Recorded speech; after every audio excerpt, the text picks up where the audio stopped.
Hi friends, today I will tell you about the very first concentration camp in history, Dachau. This camp is only 45 minutes by train from the center of Munich, and the population was well aware of this proximity.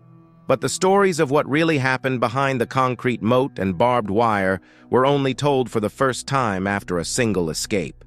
During the 12 years of the camp's existence, more than 250,000 prisoners from 24 countries passed through it, of whom about 70,000 died as a result of hard labor and exhaustion, barbaric medical experiments, and executions.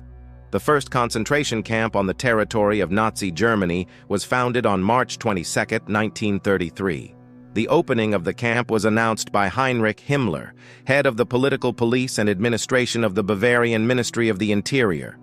But the real founding father of this death machine was another man. The Dachau concentration camp was designed by its future commandant, Theodor Eicke, on the site of a former munitions factory. The camp that was built was considered a benchmark. Subsequently, the systems of torture and atrocities were copied in other camps.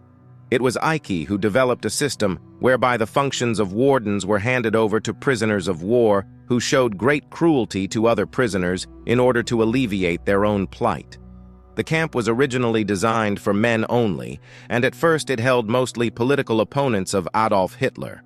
Then the contingent was supplemented by people who allegedly polluted the Aryan race: communists, socialists, drug addicts, prostitutes, and the mentally ill. As soon as the number of camp inmates grew, they were sent as free labor to surrounding factories. Eicke and his system made a strong impression on Himmler. And only a year after the opening of Dachau, Hitler's associate gave the commandant the title of SS Brigadier Führer, and a few months later, Eicke was appointed inspector of SS concentration camps with the task of reorganizing other concentration camps along the lines of Dachau. Only one prisoner managed to escape from Dachau. This was Hans Beimler, a member of the German parliament from the Communist Party. On May 9, 1933, he escaped after 4 weeks of imprisonment. The first camp commandant promised to personally kill him, but eventually decided that keeping a communist in horrible conditions would be a more sophisticated method of torture.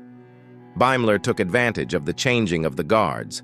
At that time, the system was not yet perfect and was able to crawl under the electric fence undetected. The Nazis immediately began searching for the fugitive, but his friends sheltered him for a while and then helped him escape to Czechoslovakia and on to Moscow. Already in the fall of 1933, he published an essay about his experiences in the Camp Dachau, which became the first work on the Nazi concentration camp system and hit hard on the propaganda of the Reich.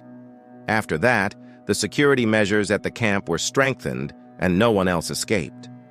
Beginning in 1935, Jews were sent to Dachau. They were treated worse than other prisoners. After a few weeks, though, the boundaries were erased. People from groups such as gypsies, along with Jews who were considered an inferior race, homosexuals, priests, and those who protested against Nazi control of the church began to be sent to the camp. In the summer of 1939, transports with several thousand Austrians were sent to Dachau. The Austrian prisoners included Jews, resistance fighters, clergy, and other categories of people who refused to cooperate with the Nazis. Similar caravans of people continued to arrive throughout the war from all German-occupied countries.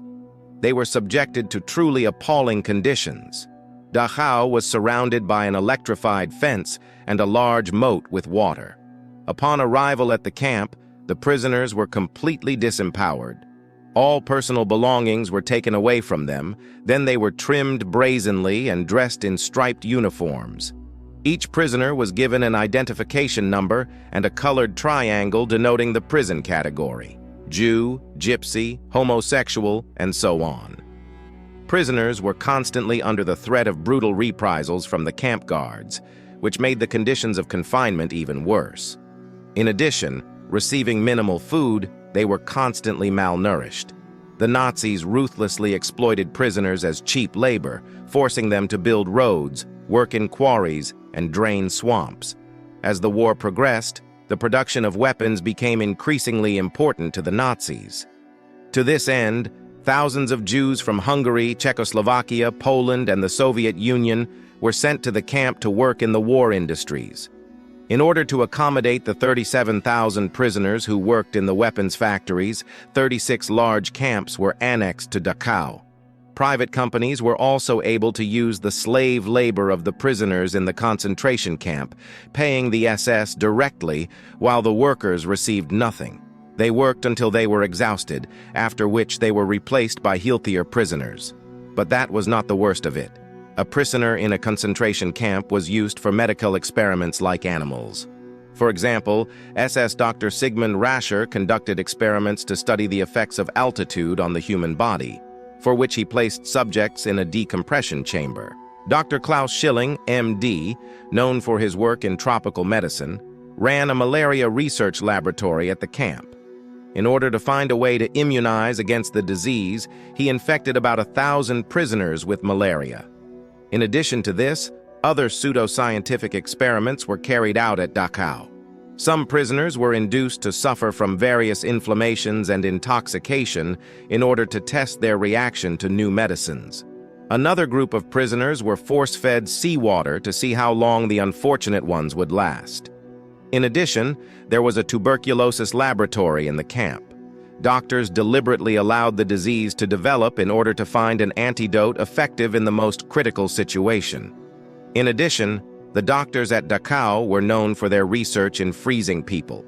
Unfortunate people were left in the cold for dozens of hours.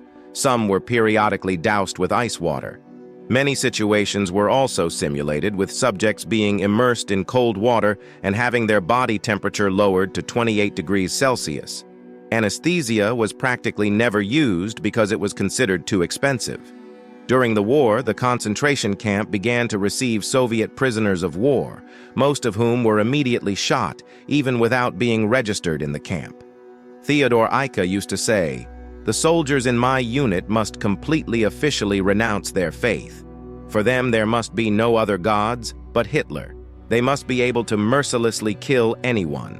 To test the recruits, a firing range with a concrete wall was built where all recruits were brought to shoot prisoners. During the war, over 7,000 Soviet prisoners were shot in Dachau. The concentration camp prisoners spent the last months before liberation in even more horrific conditions than before. As Allied troops advanced, thousands of prisoners from other camps were evacuated to Dachau. A barracks originally designed for 200 people housed more than 1,600.